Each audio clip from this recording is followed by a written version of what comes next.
예, 안녕하십니까. 우리가 지난 시간에는 상표권의 적극적 효력에 대해서 설명을 드렸는데요.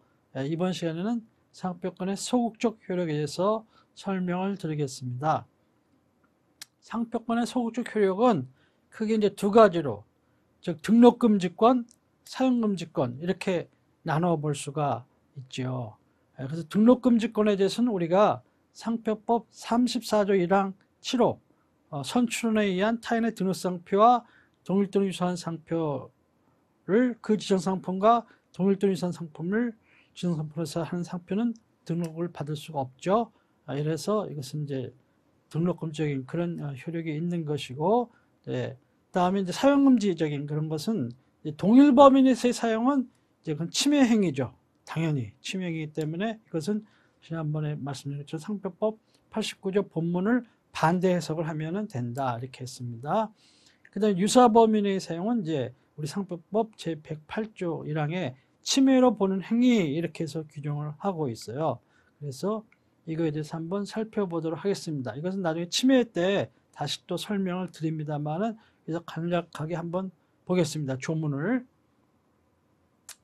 제 108조 침해로 보는 행위 이래가지고 1. 다음 각호의 어느 하나에 해당하는 행위는 상표권을 침해한 것으로 본다 이렇게 되어 있어요.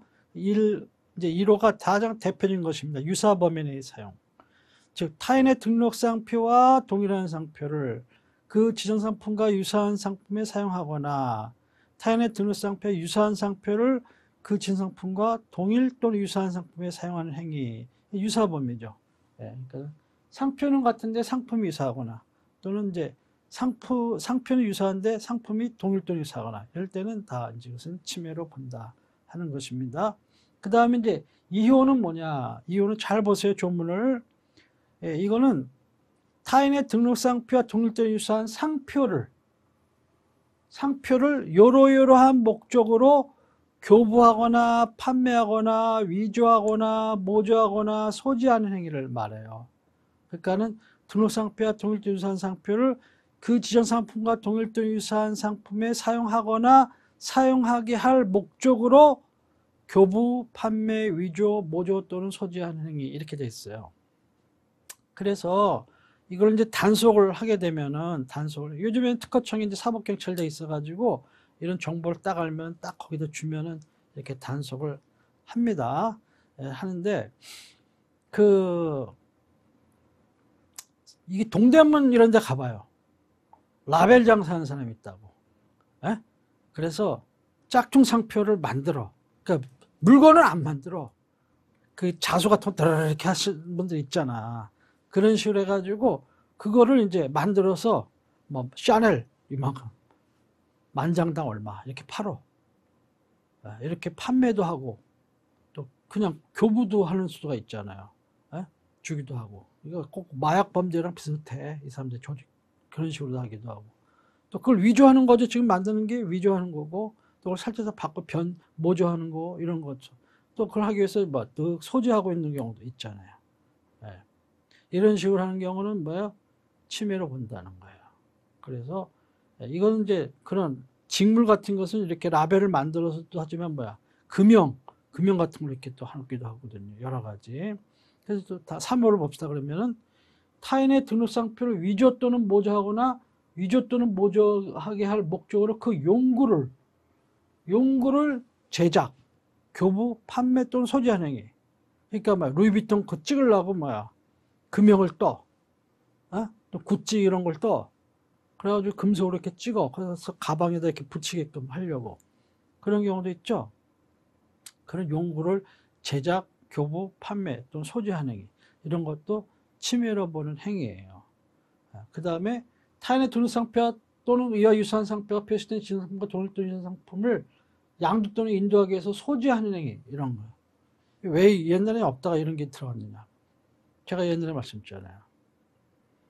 만들긴 중국에서 만들어. 이 사람이 딱 해가지고 중국에서 만들어 국내에 들어와. 갑이 만들어 의리 들어와. 의리 다시 또 병에게 해가지고 병은 뭐야? 창고업자야. 딱 보관만 해놔. 그리고는 또 판매업자는 정이야. 그때 넘겨줘. 근데 정보가 포착이 됐어. 그래가지고 병이 어느 창고에 있다는 걸 알아. 들이닥쳐가지고 이렇게 하려고 그랬는데 뭐야, 병은. 나는 소지만 했는데 내가 만든 것도 아니고 수입한 것도 아니고 판매한 것도 아니고 난 소지만 하고 있는데 나는 침해 아니야. 이런 식으로 단계당 행위들을 쪼개가지고 이렇게 분산해서 분업을 해가지고 공동으로 이렇게 침해 행위를 하거든요. 그런 거 있거든요. 단속 나갔다가 뭐야, 황 되는 거지 뭐. 이런 여러 가지 문제가 있기 때문에 이런 것도 침해로 본다 하는 거예요. 그래서 이런 식으로 이렇게 규정을 한 거예요. 2호, 3호는 2호는 상표를 그렇게 하는 거고 3호는 용구를 그렇게 하는 거고 4호는 뭐야? 침해품을 소지하는 거야. 근데 다 뭐야? 뭐뭐하기 위한 목적으로야. 요거 할 목적으로, 또 요거 할 목적으로, 또는 이 양도 또는 인도할 목적으로 소지하는 행위. 이렇게 돼 있잖아요. 2호, 3호, 3호. 목적범위란 얘기야. 형사적으로 따지면은 목적범위고 이런 식으로 돼 있어요. 야, 진짜 어느 정도로 하느냐. 옛날 샤넬 사건 봅시다. 이렇게 이게 샤넬이잖아요. 예? 그럼 샤넬이잖아요. 근데 이렇게 안 만들어. 이렇게 만들지. 예?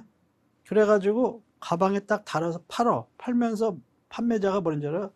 요거를 탁 치면은 샤넬이 된다는 거야. 떨어나, 여기가 떨어나게끔.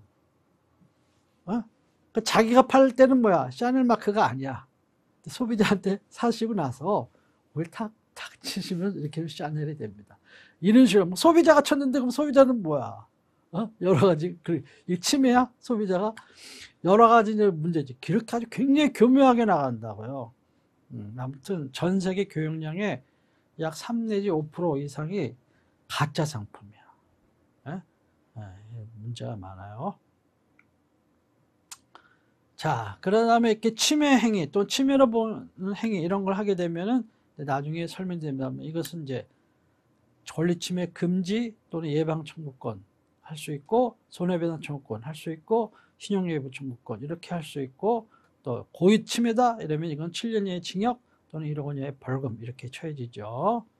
자, 그럼 소극적 효력의 이제 제한에 대해서 보겠어요. 사용금지권도 일정한 범위에서는 제한이 있다는 가장 대표적인 것이 상표법 90조예요. 상표권의 효력이 미치지 아니하는 범위. 그래가지고 쭉 규정이 되어 있어요. 이건 내용 설명할 내용이 많기 때문에 이번 시간에 설명하지 않고 다음 강의 때 이렇게 설명을 드리도록 하겠습니다. 이걸 제외한 나머지 제한에 대해서 이번 시간에 설명을 드리겠습니다. 첫 번째가 회복된 상표권의 효력 제한이에요. 요거는 다시 두 가지로 나누는데 상표 등록료 납부 또는 보존에 의하여 회복된 상표권 효력 제한이야. 보존이 뭐야? 보존? 지난번에 설명드렸지만 상표 등록 과정에서 등록료를 일부 안 내는 거죠. 일부. 그러면 보존 명령을 받잖아. 이만큼 내야 되는데 당연히 요만큼밖에 안 냈어. 나머지 보존에 이런 식으로 채워서 내란 얘기죠. 채워서 내라 나머지를 이런 식으로 하는데 이렇게 이제 내야 되는데 그럼 납부 기간이나 또는 보존 기간이 있잖아요. 그 기간 동안에 이걸 내야 되는데 이런 상표권자나 또 갱신등록 신청 이런 상표권자 다 결국 이자들의 책임을 질 수 없는 사유로 이걸 못 내게 되는 경우가 있을 수 있거든요. 뭐 전적이 터졌다거나 뭐 여러 가지 있잖아요. 그런 경우에는 이제 그 사유가 소멸한 날부터 2개월 이내에 그를 낼 수가 있어요. 그러면은 이제 그렇게 하면은 이제 상표권 효력이 이제 회복이 될 수가 있는데 그러면은 이렇게 내서 회복이 됐어. 요때 안 내서 소멸이 됐는데 알고 보니까 이게 이제 이렇게 납부해가지고 회복이 됐다고 쳐봐. 이렇게 회복이. 그러면 요 기간 동안 있잖아요. 요 기간 동안에는 일반 사람들은 뭐야? 일반 사람들은 그 권리가 이제 소멸됐나 보다 해가지고 뭐 그거 동일돈 유사한 상표를 동일돈 유사한 상표 사용을 했는데 회복이 돼가지고 이게 살아난 거야. 소급해가지고 이거 다 침해야. 이렇게 되면은 곤란하잖아요. 그렇게 될 때는 요 기간 동안에 대해서 사용에 대해서는 이제 상표권의 여러 가지 그런 효력이 미치지 않도록 이렇게 한다 하는 것입니다. 이것이 상표법 77조 3항에 있는 그런 내용이에요. 그래서 납부기간이 지난 후 상표권 회복되기 전에 그 사이 기간 동안에 이렇게 동일유사한 상표를 동일유사한 상품에 사용한 것에 대해서는 상표권의 효력이 미치지 아니한다 이렇게 되겠죠. 그래서 그럼 어느 경우가 책임질 수 없는 사유냐는 것은 뭐 전쟁 난 거야 뭐 다 이해가 되는데 이제 제가 옛날에 미국 사건에서 이렇게 하는 거 보니까 미국은 좀 관대해 주는 것 같아. 나 아파가지고 병원에 그 기간 동안에 납부해야 되는 기간 동안에 입원했어. 의료 기록 같은 거 이런 의료 기록 같은 거 다 첨부해가지고 이렇게 내니까 거기는 그거를 인정해 주더라고. 책임을 질 수 없는 사유다 해가지고 이런 식으로 될 수가 있다는 겁니다. 네, 두 번째 유형은 재심에 의하여 회복된 상표권 효력의 제한이에요. 그러니까 상표 등록 또는 갱신 등록이 이제 무효로 됐어. 이제 권리가 없어졌나 보다. 이러고 이제 썼잖아요. 근데 이것이 재심 사유에 해당해가지고 이거 무효시킨 거에 잘못이야. 이렇게 가지고 권리가 회복이 되는 수가 있잖아요. 그러면 그 사이 기간 동안에 사용한 사람은 어떻게 되는 거야? 마찬가지. 상표 등록이 취소가 돼서 소멸이 됐어. 그거 믿고 이제 써도 되나 보다 썼는데 이것도 재심 사유에 해당해서 잘못됐다 해가지고 회복이 됐어. 그럼 그 사이에 쓴 기간은 뭐냐? 또 권리범위도 마찬가지야. 권리범위 속하지 않는다 하는 그런 심결이 나가지고 그거 신뢰하고 이렇게 썼는데 나중에는 권리범위 속한다 이렇게 해가지고 재심이 돼가지고 그렇게 됐다고 쳐봐. 그러면 그 신뢰하고 쓴 사람은 어떻게 되겠냐는 거. 그런 경우에는 이제 그 권리 효력이 믿지 않도록 해야겠죠. 그래서 여기서는 선의로야, 선의로. 법에서 선의로, 악의로는 뭐예요?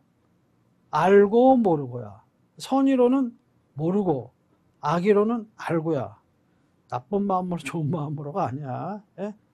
모르고. 그러니까 뭐 재심사에 해당하는지를 모르고 썼다는 거지. 권리가 소멸됐고 그거 믿고 또는 효력이 믿지 않는다는 그거 믿고 그 심결 국가 어떤 공신력 있는 그런 심결이나 그런 걸 믿고 신뢰하고 재심사에 해당하는지를 모르고 그 다음에 썼다는 거죠. 그런 게 근데 나중에 이게 회복됐다고 너 그때 쓴 거 침해야 이렇게 되면 곤란하지 않습니까? 그래서 그런 경우는 해당 등록 상표와 같은 상표를 뭐 같은 상품에 사용한 행위 이런 경우에 미치지 않는다. 근데 여기 뭐랬어요? 동일 또는 유사한 게 아니고 같은 상표를 같은 상품에 동일에만 이렇게 한정하고 있죠? 그런 것이 차이가 있다. 여기는 뭐라 했어요? 아까 전에는 동일 또는 유사한 상표를 동일 또는 상표에 사용한 행위에 미치지 않도록 이렇게 돼 있잖아요. 근데 여기서는 뭐야? 동일 상표를 동일 상품에 사용하는 행위에만 미치지 않도록 이렇게 돼 있잖아요. 이런 것이 앞에 효력의 제한하고 뒤에 효력하고 차이점이라는 거죠. 그것이 회복된 상표권의 효력의 제한의 차이점이다 하는 것입니다. 자, 그 다음에 이제 유형이 법정 사용권에 의한 제한이에요. 이것은 이제 사용권은 이제 사용권인데 라이센스는 이제 약정 사용권이 가장 대표적인 거죠. 약정 사용권은 계약으로 정한 사용권이잖아요. 그러니까 전용 사용권, 통사용권 이렇게 계약을 하잖아요. 그것이 이 거래사에 일어나는 가장 전형적인 그런 경우죠. 근데 그런 거 안 하고 계약이 없다 하더라도 법률로 이런 경우에 사용권이 있는 걸로 이렇게 정해진 게 있어. 이것은 법정 사용권이잖아요. 영어로는 statutory license다 이렇게 얘기를 해요. 앞에 약정 사용권을 contractual license라고 한다면 이건 statutory license다 이렇게 이야기를 할 수가 있어요.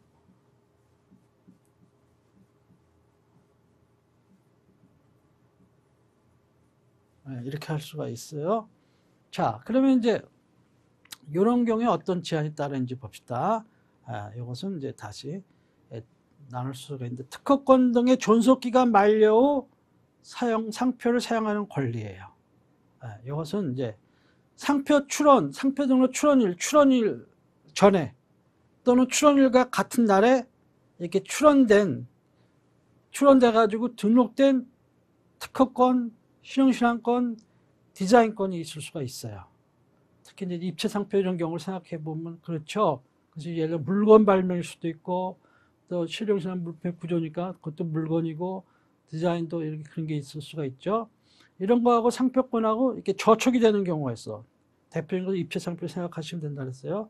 자, 이런 경우에 그 특허권, 실용신안권, 디자인권 존속기간이 만료되는 때, 예? 예, 이런 때에는 그 원 특허권자나 실용신안권자나 디자인권자는 원 권리 범위 내에서는 그 등록상표 이친상품과 동일 또는 유사한 상품에 대해서 그 등록상표와 동일 또는 유사한 상표를 사용할 권리를 가진다. 이렇게 상표법의 98조 1항과 5항이 규정되어 있어요. 여기서는 뭐야? 상품은 동일 유사, 상표도 동일 유사에 대해서 사용할 권리를 갖는다. 이렇게 되어 있죠.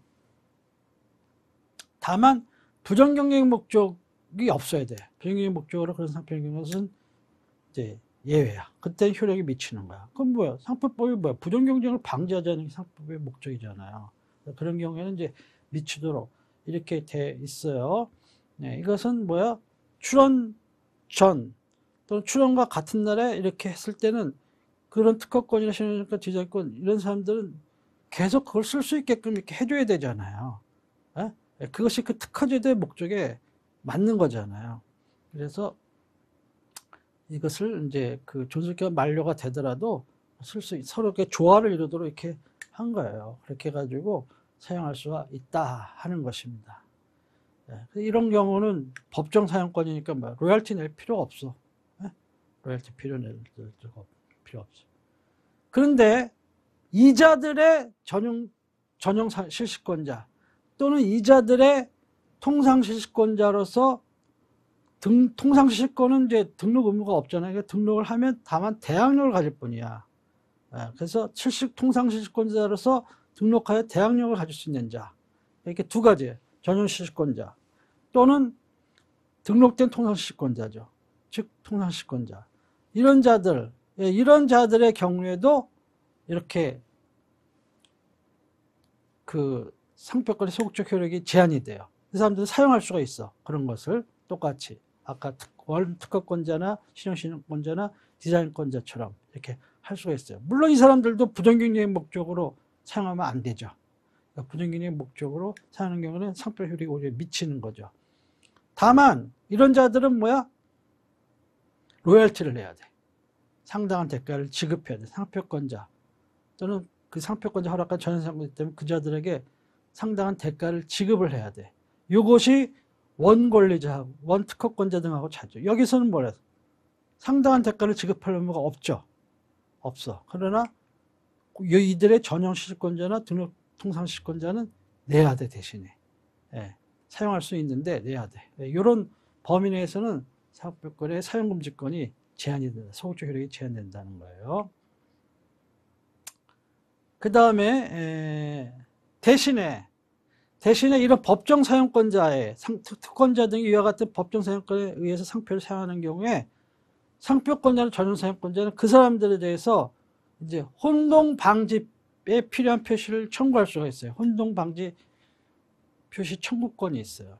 밸런스를 맞추는 거죠. 그렇게 해서 해야 되는 것이고, 또한 그 법정 사용권이 있는데 이걸 남에게 이전한다 이럴 경우에는 상표권자나 전용 사용권자의 동의를 얻어야 돼. 다만 포괄 승계의 경우에는 예외야. M&A 해가지고 회사 자체가 통째로 그냥 남에게 넘어간다든가 이럴 때는 일반 승계니까 상속이나 그 밖에 일반 승계에 의한 경우, 그런 경우에는 동의를 얻지 않아도 되는데 그 밖에 그런 것이 아니라면은 그런 경우에는 이제 법정 사용권을 이전하려면은 이제 전용 사용권이나 상표권자나 전용권자의 동의를 얻어야 돼요. 그러니까 여러분이 어떤 회사 M&A를 한다든가 할 때 특허 관련해 가지고 실사를 나가는 수가 있을 수 있어요. 변리사가 변호사, 변리사, 회계사가 함께 팀을 이루어서 실사를 나가는 수가 있다. 영어로 due diligence라고 그래요. 이런 경우에는 due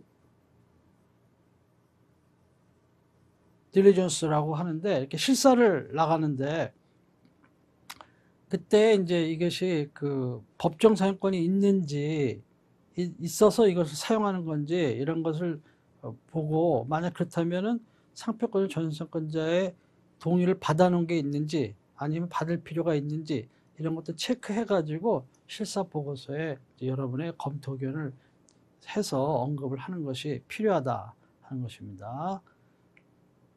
자, 그 다음에 이제 법정 사용권 제한으로서는 선사용에 따른 상표를 계속 사용할 권리, 즉 선사용권에 의한 제한이 따라요. prior users right 이렇게 이야기하는데 요거는 이제 자주 또 출제되는 그러한 분야예요.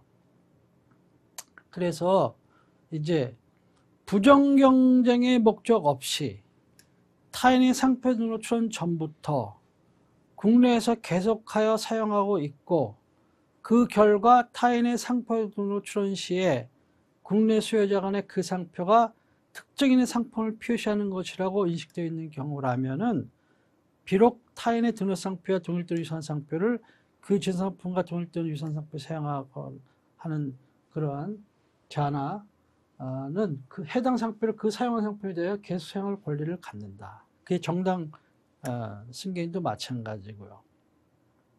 이렇게 해서 제한이 되는데 이것은 뭐냐면은 이제 남이 먼저 사용하고 있는 거 알면서 이렇게 막 이렇게 출원하는 경우가 많았거든요.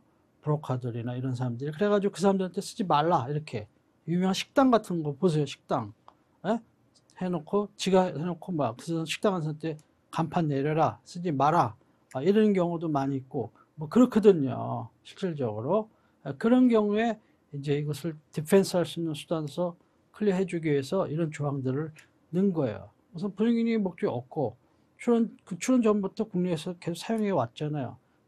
다만 뭐 이것이 특정인 상품을 표시하는 것이라고 어느 정도 인식이 돼 있어야 돼.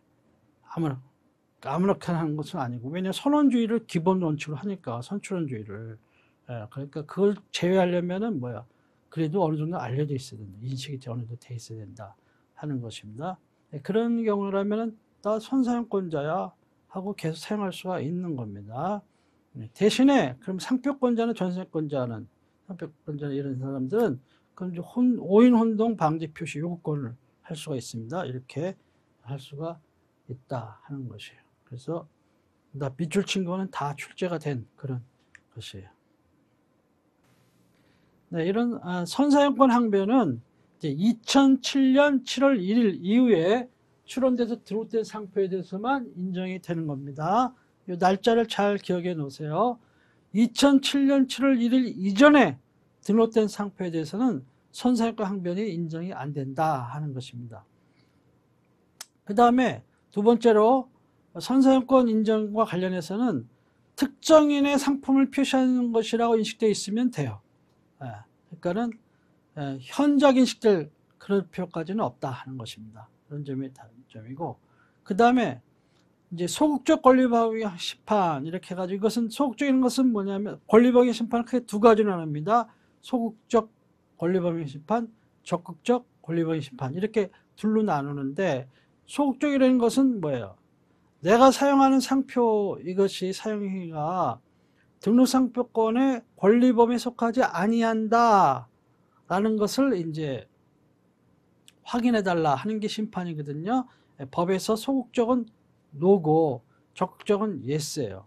그런데 그렇게 이제 하는데 소극적 권리범위 심판을 청구하면서 나는 청구인이 나는 선사용권자이니까 이 상표권의 권리범위에 속하지 아니한다 라는 것을 확인해 달라는 심판을 청구할 수가 있느냐 하는 거예요. 그에 대해서는 안 된다는 거예요. 그런 청구 각하돼. 뭐 내 상표가 사용하는 게 등록상표하고 유사하지 않다든가 뭐 기타 상표법 90조가 정하는 상표권 효력에 미치지 않는 범위에 속한다든가 이런 거는 몰라도 나 선사용권자니까는 선사용권 가지고 주장하면서 그렇기 때문에 나는 상표권 권리범위에 속하지 아니한다 이렇게 주장할 수 있느냐? 할 수 없어요. 그렇게 되면 그런 청구는 그런 소극적 권리범위 심판 청구는 각하야. 각하신결을 해버린다 하는 것입니다. 그 다음에 거꾸로 그러면 적극적 권리범위 심판 권리 상표권자가 이 상표의 사용은 나의 권리범위에 속한다라고 해가지고 했더니 피심판 청구인 즉 피청구인이 무슨 소리야? 나는 선사용권이 있는데 라고 이렇게 항변할 수가 있느냐? 권리범위 심판에서 할 수 없다는 게 판례예요. 에? 그러니까 그런 거 다투려면은 일반 법원에 가서 다투야 돼. 선사용권 부존재 확인해서, 선사용권 존재 확인해서, 이런 식으로 그런 것은 일반 법원에 가서 다투어야 된다 하는 것입니다. 권리범위 심판에서는 그게 안 된다. 왜냐? 권리범위 심판은 그런 걸 따지는 게 아니고 권리범위의 어떤 객관적 상표권의 효력 범위, 객관적 범위를 따지는 것이고, 물론 그것도 사실관계, 사실 확정이 아닌 게 아니라 권리 확정을 목적으로 하지만은 이런 것은 개인적인 관계에 있어서의 이런 항변 사유이기 때문에 대물적인 그런 것이 아니기 때문에, 대세적 권리 이런 것이 아니기 때문에 이런 것은 따로 별소로서, 즉 일반 법원에 가서 다퉈야 된다. 이렇게 현재는 그렇게 제도가 운영이 되고 있습니다. 그 다음에 두 번째는 이제 이것은 right of publicity, 퍼블리시티권하고 관련된 거예요. 이거 상표권하고 충돌 문제를 어떻게 해결하냐는 것인데, 자기의 성명, 상호 등 인격의 동일성을 표시하는 수단을 상거래 관행에 따라 상표로 사용하는 자로서 부정경쟁의 목적 없이 타인의 상표 등을 출원 전부터 국내에서 계속 사용하고 있는 자도 해당 상표를 그 사용하는 상표에 대하여 계속 사용할 권리를 갖는다. 이렇게 되어 있어요.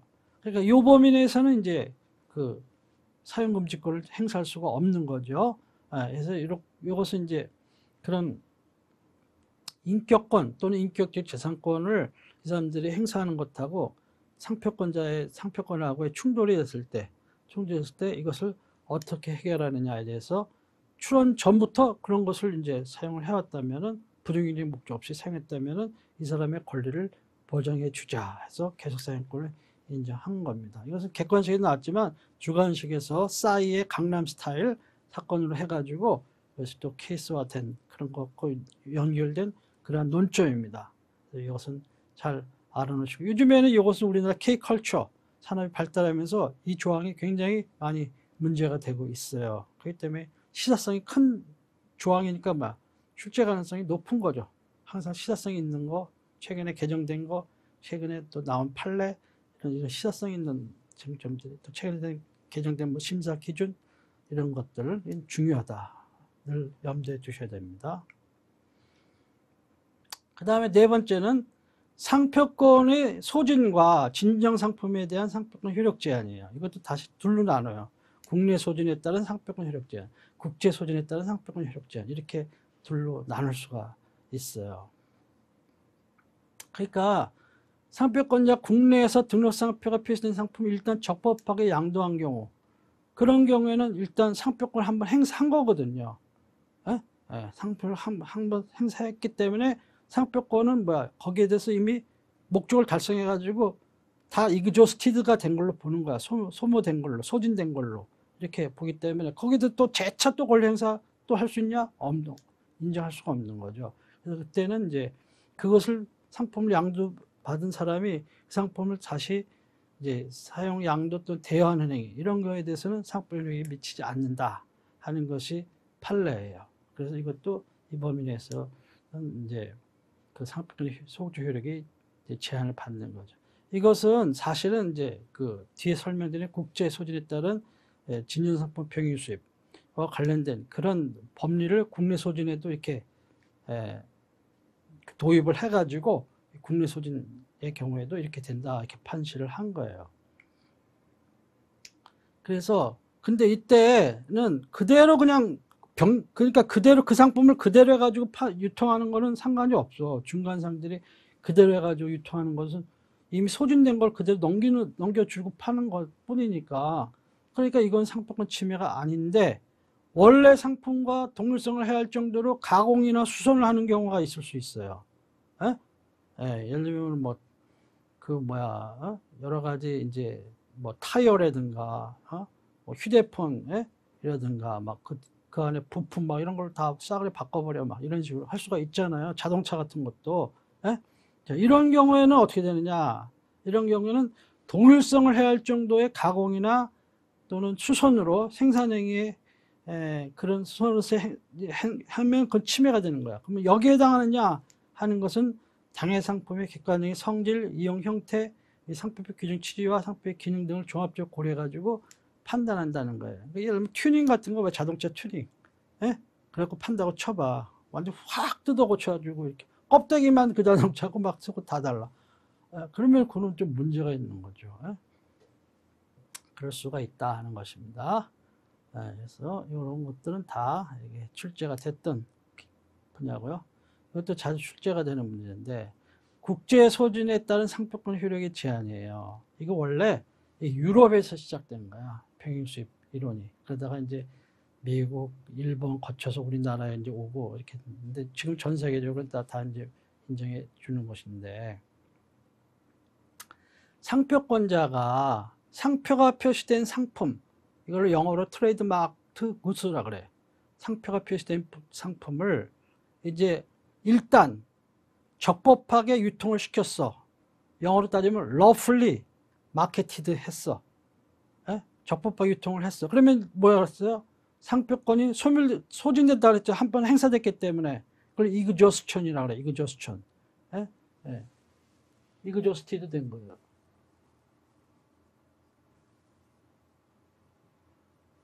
exhausted가 된 거야. 소모가 된 거야. 또는 소진됐다. 이렇게 얘기해요. Doctrine of Exhaustion, 소모 이론이라 이렇게 얘기를 합니다. 이렇게 했어. 여기도 재차 상표권을 행사하는 걸 인정할 수가 있어요? 안 돼. 중복 행사잖아. 인정이 안 되는 거야. 그렇게 해가지고 그렇게 상표권자가 상표가 표시되어 있는 상품 트레이드마크 구스를 러플리하게 마케티드, 일단 적법 시장에 유통을 시켰다. 그러면 그거에 대해서 상표권이 일단 행사돼서 소멸됐다라고 보는 거예요. exhausted 됐다라고 보는 거예요. 그럼 이거를 그대로 수입을 해. 그러면은 이제 이것이 수입해서 하는 행위, 이걸 판매하는 행위. 그대로 수입한다 그래갖고 이건 뭐야? 가짜 상품 아니잖아. 진짜 상품이잖아. 그러니까 이건 genuine goods야. 진정 상품, 진짜 상품이야. 이걸 그대로 수입해. 이걸 뭐 parallel importation이라 그래. 그대로 수입한다 해서 병행 수입이라 그래. 이렇게 해가지고 이걸 수입하는 행위, 이걸 또 이 제품을 판매하는 행위, 이것이 과연 침해냐 하는 그런 이슈가 있어요. 유럽은 나라가 다다다닥 붙어 있잖아요. 그런 문제가 있을 수가 있어요. 그런 경우에 이제 이거 어떻게 되느냐 하는 거예요. 상표 등록 독립의 원칙을 철저하게 관철한다면 어떻게 되겠어? 이거 침해다 이렇게 할 수도 있죠. 왜? 그러면 뭐 나라마다 상표 등록하는 이유가 어디 있어? 나라마다 상표 등록하는 이유가 어디 있어? 그러니까 A국에 등록된 상표는 A국의 법에 따라서 효력이 발생하고 권리가 소멸되고 유효냐 무효냐 따지고 다 그렇게 한다며. 그러면 A국에 등록된 상표는 와 B국에 등록된 상표는 다르다는 거지. 예? 그 갑이 A국에 A 상표를 등록을 하고 또 그 다음에 여기 X라는 나라에 또 Y라는 나라에 또 A라는 상표를 이렇게 등록을 했어. 이거는 상표 등록 원칙에 따라서 별개라는 거야. 너희도 이제까지 별개를 운영해 오지 않았느냐는 거예요. 존속기간도 다르고 권리 범위도 다르고 여러 가지가 다를 수 있는 거 아니냐는 거지. 그러면 각각 보호를 해줘야 되는 거 아니냐는 거야. 그러면 X라는 나라에 대해서 독점권을 갖는 거고 Y라는 나라에서 독점권을 갖는 거니까 X라는 나라에서 러플리하게 마케트 됐다 하더라도 X라는 나라 내에서만 유통이 되는 거는 문제가 없는데 Y라는 나라로 건너간다는 것은 뭐야? 그러면 그때는 Y라는 나라에 이 새로운 상표권, 갖고 있는 이 상표권에 대해서 권리 행사를 할 수가 별도로 독자적으로 권리 행사를 할 수가 있는 것으로 봐야 되는 거 아니냐. 그러니까는 이런 병행 수입 행위는 이거 아무리 진짜 상품을 그대로 들은다 하더라도 이것은 또 그 갑의 허락 없이는 Y라는 국가에 들어올 수는 없는 거다. 비록 권리자가 같다 하더라도. 그러니까 이것은 침해로 봐야 된다. 그런 입장이 있었어요. 그리고 그렇게 이제 일부 운영하는 경우도 있었고. 근데 여러분 별사 시험은 되게 이제 공대생들이 대부분 시험 보기 때문에 그렇지만은 대학에서 경제학 좀 공부하신 분 있으면 경제 원론 선택해서 또는 뭐 필수로 공부하면 또 고등학교 때 문과 출신들이라든가 아무튼 경제학 좀 보면 시장에는 완전 경쟁 시장 있고 독점 시장 있고 독과점 시장 있고 뭐 과점 시장 있고 뭐 이렇잖아요. 그럼 독점 시장 챕터를 봐봐. 맨큐의 경제학이라든가 뭐 유명한 교수들의 경제학 책을 봐봐. 그러면 독점 시장을 딱 보면은 독점 이윤을 극대화하는 방법이 뭐야? 독점 이윤을 극대화하는 방법. 네? 독점 이윤을 그다음 시장 조건에 따라서 가격을 차별화하는 거예요. 그래서 가격을 차별화만 할 수 있다면은 그래서 독점 그 시장 장악력을 가지고 여기 이 나라는 그 나라에 맞게끔 수요와 공급을 생각해서 이만큼 가격을 정하고 여기는 이만큼 정하고 여기는 이만큼 정하고 이렇게 하면은 해서 시장별로 가격을 차별화하면은 독점 이윤을 극대화시킬 수가 있어요. 모노폴리를. 그러면은 수요자 입장에서 봅시다. 그러면 상표권자는 해피지. 예? 가장 많은 이익을 얻을 수 있으니까. 근데 수요자 입장에서 봅시다. 수요자 입장에서는 똑같은 사람이 만든 상품이야. 예? 근데 이것을 병행 수입을 허용하게 되면은 이 상표권자, 독점권자가 가격을 마음대로 자기 나름대로 조정을 할 수가 없어. 왜냐면은 프랑스에서는 샤넬백 하나가 예를 들면 $1,000야. 근데 우리나라에서는 정식으로 수입돼가지고 판매되는 건 $2,000야. 근데 이것이 병행 수입이 금지가 되면은 뭐야? 소비자들은 $2,000밖에 주고 운명 개념을 살 수밖에 없다고. 프랑스 비행기 타고 가지 않는 한은. 그런데 샤넬하고 전혀 상관없는 사람이 가짜 상품이 아니고 진짜 샤넬을 $1,000에 수입을 사가지고 수입을 해. 그래서 운송비하고 약간 해가지고 마진 붙여갖고 $1,500에 판다고 쳐봐. 그렇게 되면 소비자들은 뭐야? $2,000에 살 거를 뭐야? $1,500에 살 수 있죠? 소비자에겐 또 이익이 되잖아. 샤넬 사는 해피하지 않겠지. 500불이 날아가는 거니까. 그러니까 병행 수입을 허용하게 되면은 뭐야? 독점 시장에 독점 이윤을 극대화할 수가 없게 되겠죠? 시장에서 가격 차별화를 할 수가 없게 되겠죠? 에? 그런 문제가 있어요. 그러면 경제학적으로 어느 것이 과연 이 국민들의 후생복지에 오는 것이냐, 또 세계 경제에서 이 후생적으로 타당한 것이냐 했을 때는 뭐야? 샤넬이나 한 개인의 배만 불려줄 게 아니고 이런 것은 뭐야? 가짜 상품이 아니고 진짜 상품이라면 병행 수입을 허용을 해서 뭐야? 경쟁을 붙여가지고 뭐예요? 적정한 이윤만 보장을 해주고 나머지는 경쟁에 붙여서 수요자들에게도 보다 싼 가격에 똑같은 품질 제품을 살 수 있게끔 이렇게 해주는 것이 오히려 타당한 거 아니겠습니까? 이런 의미에서 병행 수입은 허용이 돼야 된다. 예, 그러니까 병행 수입에 대해서는 상표권의 효력이 미치지 않도록 해야 된다. 그걸 금지시키지 못하도록 해야 된다.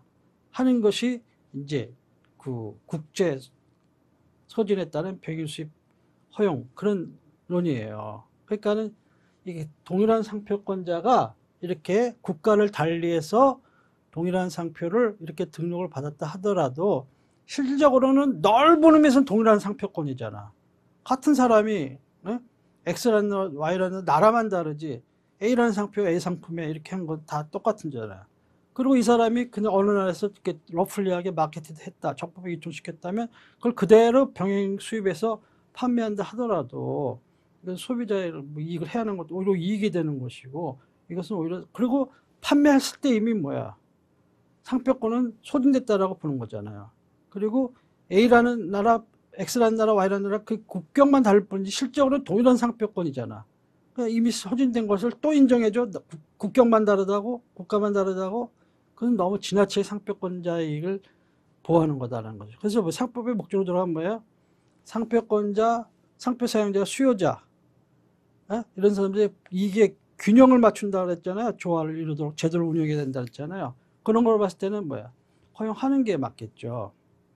이런 걸로 해가지고 점점 허용하는 쪽으로 바뀌었어요.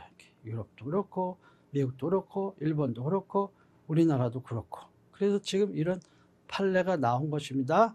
이것이 진정상품 병행 수입에 관한 얘기예요. 그래서 국제소진에 따른 상표의 효력이 제한이 된다 하는 거예요.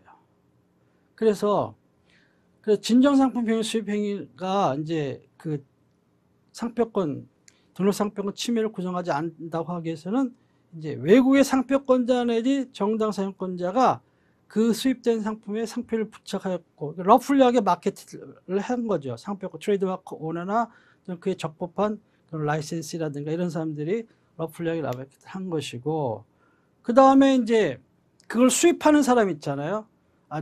그게 아니고 이제 이 외국에 X라는 나라가 이제 있고 우리나라로 Y 나라라고 치면은 이렇게 가비 등록하고 여기 가비 등록을 했다.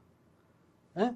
A라는 상표를 이러면 가장 전형적인 이제 병의 수입이 허용이 되는 거죠. 근데 이게 을로 돼 있는 경우 쳐봐. 그러면 남남이잖아요. 그리고 원래는 침해지, 을의 권리를. 근데 갑하고 을이 형식적으로는 다르지만 실질적으로는 동일인이야.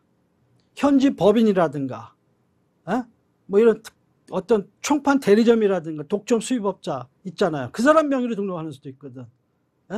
네, 이런 식으로 되어 있다든가, 어떤 일정한 지분을 갖고 있다든가, 갑이. 뭐 이런 식으로 해가지고 실질적으로 동일인의 관계에 있다라고 본다면은, 그러면은 뭐야? 이거는 형식적으로는 갑을이라도 실질적으로는 동일인이거든. 이럴 때는 병의 수입이 이제 허용이 되는 거예요. 그래서 그렇게 된다 하는 것입니다. 그 다음에 품질에 있어서 또 차이가 없어야 돼요.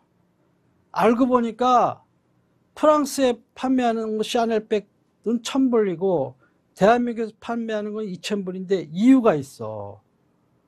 알고 보니까는 우리나라인 게 더 고급 소재를 썼고, 예를 들어서 프랑스에 하는 것은 뭐 비닐로 만든 백인데 여기는 무슨 뭐 비싼 무슨 악어 가죽으로 만든 백이라든가 이럴 수도 있는 거거든요. 같은 샤넬 백이라도. 그러면은 이거는 안 되는 거죠. 그러니까 실질적으로 차이가 없어야 되는 거예요. 네, 그래서 그런 것이고, 그러면 여기서 차이가 있느냐 없냐 하는 것은 뭘 가지고 따지냐, 그 제품 자체의 성능이라든가 내구성 등의 차이를 의미하는 거지, 그게 부수되는 서비스로서 고객 지원, 무상 수리, 부품 교체 이런 것이 있느냐 없냐 이런 걸 차이를 내는 게 아니야. 야, 내가 2,000불, 내가 프랑스에서는 1,000불이고 여기서 2,000불 다 이유가 있는 거야. 한국 아시아 사람들은 이렇게 포장돼 이쁘게 하는 거 좋아하고, AS도 우리 프랑스의 경우에는 한 6개월만 해주는데 여기는 뭐 5년짜리 해주는 걸 원하고, 이런 거 다르기 때문에 이렇게 비싸게 받는 거야. 네? 이런 것도 품질 차이라고 볼 수 있냐? 아니라는 거예요. 다만 품질 그 자체를 놓고 판단한다는 겁니다. 그 다음에, 자, 그러면 병행 수입을 했다 이거. 요즘 병행 수입 시합이 많으니까, 많은데, 그러면은 병행 수입 사람도 그걸 팔으려면 선전을 해야 될 거 아니에요. 나 이거 내가 판매다. 온라인에 많잖아요. 그렇죠? 또 여러분 어디 가면 뭐야, 병행 수입 자기네 샤바의 브랜드들 막 저기죠. 프라다부터 뭐 페라가 뭐 쫙쫙쫙 이렇게 돼 있잖아요. 자, 이런 식으로 하고 뭐 어떤 뭐 신문에 전단지 뿌려갖고 막 병행 수입품 해가지고 막 이렇게 하는 수도 있어. 전단지 껴가지고. 이렇게 적극적으로 상표권의 상표를 표시해서 사용해가지고 광고 선전하는 행위 하면 이거는 침해냐 아니냐는 건데, 요건 뉘앙스가 조금 다른데 경우에 따라서는 될 수도 있고 안 될 수도 있는데, 원칙적으로는 이렇게 광고 선전을 할 수가 있어요. 판매하는 목적으로 할 수가 있어요. 다만 그것이 상표의 기능을 훼손할 우려가 없고 또 은운동을 불이킬 가능성이 없고 이렇게 해야 돼요. 그렇게 해가지고 이제 하는 범위 내에서는 하는데, 예를 들면은요, 내가 샤넬백 수입해서 판다 이렇게 한다고 쳐봐. 어느 상가에서 산다고 쳐봐. 근데 간판에다가 샤넬 이렇게 한다고 쳐봐. 간판에 사용하는 거. 이거는 침해야. 근데 간판에는 안 하고 유리에다가 샤넬, 페라가 뭐 이렇게 한다. 이거는 아니야. 근데 또 그 안에 샵에 들어갔더니 여기는 샤넬, 여기는 프라다 이렇게 벽에다 붙여놨어. 그리고 그 밑에 제품이 있어. 이거 침해 아니야. 근데 프랭카드에 샤넬 해가지고 뭐 신제품 이파 이래가지고 한다. 이거 뭐야? 침해야. 이제까지 판례들 보면 조금 구체적인 경우에 따라 달라요. 이유가 형식 이렇게 딱딱 정해지는 거 아니고 그 구체적인 사용 형태 이런 걸 보고 여러 가지 보고 이렇게 해서 판단하는 겁니다. 근데 대체적으로 뭐예요? 간판을 쓴다든가, 어느 유명한 상가도 보니까 간판 썼다가 어느 날 가보니 바꿨더라고. 내가 저거 문제 될 텐데 했더니 아니나 다를까 바뀌었어. 경고장 받은 거지. 그래서 그런 거 또 뭐야, 뭐 입화해가지고 뭐 여러 브랜드를 써가지고 나 이런 거 판매합니다 이런 건 상관이 없는데 샤넬만 딱 해가지고 뭐 친제품 이렇게 되면 이것은 이제 병행 수입이라 하더라도 자기가 판매하는 제품이 진정상품 병행 수입이라 하더라도 그 자체 광고 행위는 침해가 될 수도 있는 거예요. 포장지 같은 거 만들어 샤넬백 안 돼. 예? 여러분 병행 수입점에서 샤넬백 샀는데 거기다가 샤넬자 들어간 거 하얀 거에 까만 라인 있는 그 백으로 해가지고 이렇게 주는 거 봤어요? 없죠. 일반 다른 백으로 주지. 예? 뭐 들은 거 그 백 그대로 주는 건 상관이 없어. 근데 뭐야 지가 백을 인쇄를 해가지고 막 만들어 줘. 거기다 제품 담아서 이건 안 돼. 예, 그런 건 안 돼요. 예, 포장지도 마찬가지야. 예, 있는 제품 수입해서 그대로 거기 포장지 있을 때면 그대로 주는 건 상관이 없는데 지가 뭐야 샤넬백 산다고 거기다 포장지를 만들어 가지고 인쇄해 가지고 이거 안 돼. 예, 구체적으로 케이스마다 다 다르다 하는 것을 아시기 바랍니다. 자, 그래서 원래 상표 이렇게 선정 광고하고 이러는 거는 이제 원칙적으로는 허용이 되는데 다만 아까 말씀 이런 것들은 안 된다 하는 것이고 사용 태양 등에 비춰서 영업 표지로서의 기능을 갖는 간판이라든가 뭐 이런 등 이런 영업 비추 혼동행 이런 거에 해당되느냐 안 되느냐 이런 것에 따라서 이제 판단이 된다 하는 것이에요. 그런 경우에 따라서는 그건 상표권 침해될 수 있고 부정행위 방지법에서 영업주체 혼동행위에 해당할 수 있고 뭐 이렇게 하는 것입니다. 이런 것들은 다 출제가 되었던 그런 문제입니다. 그 다음에 확대인데 소극적 범위 확대는 이것은 이제 이것도 존속기간 갱신 신청에 의해서 또 지정상 추가적으로 출연해서 연장하거나 또는 확대할 수가 있다 하는 것입니다. 자, 그러면 이제 다음에는 등록상표의 보호 범위와 권리 범위 심판과의 관계입니다. 이제까지 이제 적극적 효력, 소극적 효력에 대해서 설명드렸죠. 소극적 효력 중에 상표권의 효력에 미치는 범위에 대해서만 다음에 설명드린다고 했어요. 그건 다음 시간에 설명드리기로 하고, 자, 등록상표의 보호 범위와 권리 범위 심판의 관계를 보면 등록상표의 보호 범위는 어떻게 따지느냐? 그건 출원서에 적은 상표를 상표 및 기재사항에 따라서 정해지는 거예요. 출원서에. 공고, 등록 공고 이런 거에 정해지는 게 아니에요. 또 상표 원보 이런 게 정해지는 게 출원서가 어떻게 돼 있었냐를 봐야 돼. 지정상표의 보호 범위는 출원서에 기재된 상품에 따라서 정해지는 거예요. 상품 분류 전환 등록 신청 이거는 나중에 설명드리는데 아무튼 출원서에 기재된 상품 이 정도만 알고 계시면 됩니다. 그 다음에 이제 등록상표의 보호 범위는 이렇게 출원서에서 정해지는 것인데 그 또 기재 사항에 대해서 적어한 건데 상표 견본 그 자체만만 보고 이렇게 판단하는 건 아니에요. 그런 것뿐만 아니라 상표 유형을 어떻게 기재했는지 이런 거에 따라서 또 보호되는 표장의 성격이 달라지고 이러기 때문에 그런 것도 다 함께 고려를 해서 판단한다 하는 것입니다. 예를 들면 입체상표로 출원한 경우 봅시다. 그러면 입체상표인데 상품의 형상에 어떤 개별적인 문자나 모양이 이렇게 포함이 됐다. 그러면은 그 개별적인 문자나 그 도형 이런 것이 개별적으로 보호되는 게 아니에요. 그 전체를 왜냐 입체 상표로 등록하겠다 그래 놓고 체크했잖아요. 상표 유형에. 그러니까 그 전체를 놓고 입체 상표의 전체적인 입체 문자나 모양 이런 것을 포함한 입체 상표 전체 형상 그것을 보호 대상으로 해가지고 판단한다 하는 것입니다. 그 다음에 소리 상표나 냄새 상표는 어떻다 그랬어요? 그 견본뿐만 아니라 더 중요한 것은 시각적으로 어떻게 표현됐느냐 하는 것이 굉장히 중요하다 그랬죠. 그래서 그런 것들 하고 그 다음에 그 견본하고 이렇게 해가지고 종합해서 구체적으로 판단을 해야 된다 하는 것입니다. 그러니까 견본만 가지고 판단하지는 않는다는 거예요. 자, 그 다음에 이제 상표권자 또는 이해관계인의 등록상표의 권리 범위를 확인해서 권리 범위 심판을 청구할 수가 있어요. 상표권자가 청구하는 건 당연히 적극적 권리 범위 심판이겠죠. 이해관계인이 청구하는 것은 소극적 권리 범위 심판이 되겠습니다. 권리에 속하지 않는다 하는 게 그걸 구합니다 하는 것이 소극적이고 권리에 속합니다 라는 것을 구하는 것이 적극적이다 이랬습니다. 예. 그 다음에 이제 이것을 그 상표권의 효력법에 속하느냐 권리법에 속하느냐 안 하느냐 할 때는 상표권 효력의 제한도 함께 고려를 해서 판단을 하는데 이때는 이제 주로 상표권 90조에 의한 상표권 효력이 미치지 범위, 이것을 고려를 해서 판단하는 것이고, 나머지 대인적인 그런 관계, 선사용권 존재 여부 이런 것들은 여기서는 따지지 않는다 하는 것이에요. 그래서 권리범위 심판하는 것은 이제 그 도내 상표권의 효력이 미치는 객관적인 범위를 명확히 하게 한 것인데, 그래서 사실관계 확정을 목적으로 하는 것이 아니고 권리관계 확정을 목적으로 하는 것이다. 요 말에 헷갈려가지고 그러면은 선사용권 이런 거 따져줘야 되는 거 아니냐는데 그렇지는 않다는 겁니다. 자, 그렇기 때문에 이런 것들은 권리범위 심판에서 다루지 않는다는 거예요. 그러니까 동일유사고 상품도 동일유사인데 상표도 동일유사고, 근데 이건 진정상품 병익수입이니까 침해가 아닙니다. 이런 것은 이제 다른 일반 법원에 가서 소송으로 다루는 거, 이렇게 해야지 권리범위 심판에서 다루는 게 아니에요. 또 나는 사용권자인데 허락을 받았는데요, 왜 나한테 못 쓰게 하죠? 그럼 이제 존사용권자인지 아닌지 따져봐야 될 거 아니에요. 그런 것도 그건 침해 소송에 가서 다뤄야 돼.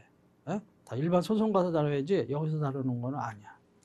그러면은 통상사용권 존재 확인해소, 뭐 진전상품 병익수에 따라서 침해, 불성립 뭐 이런 거에 따라 확인해서 이런 식으로 해서 따져줘야 돼요.